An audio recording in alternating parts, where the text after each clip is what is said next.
Ồ.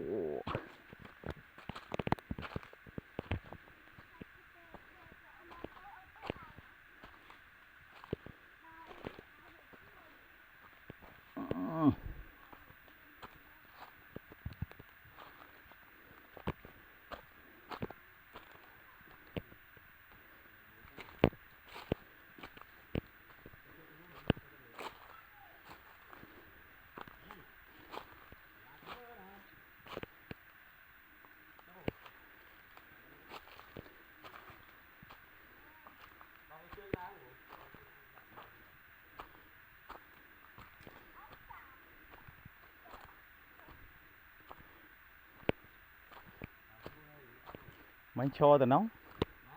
Bánh cho từ nóng. Ăn miên hả? Thế này.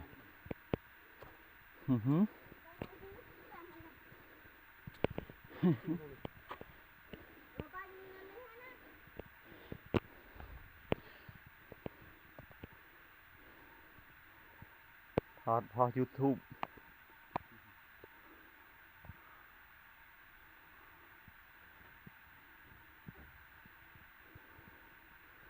Này plot chương làm miếng đó có mò nâng khổm điện.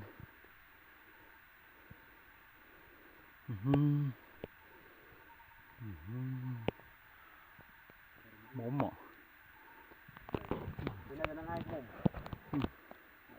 Đó khai nó bên đây này. Bố giặt lỡ cho nó thoáng.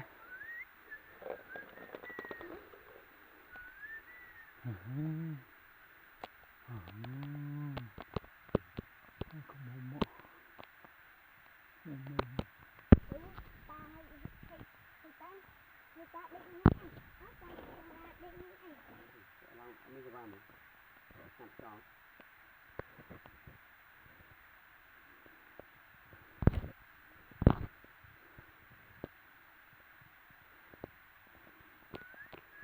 Này chết lị à.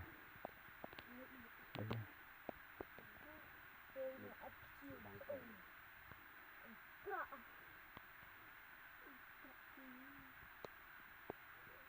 Cái kia nó lơ mùi. Lại nhỏ xong tao chứ. Bằng còn lại thèm con này.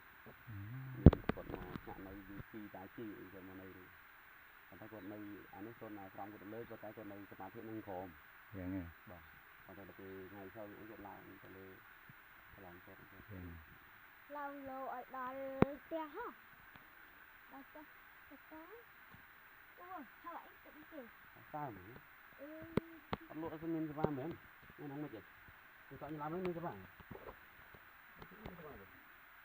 Thôi chứ sao anh kiêng rồi đó.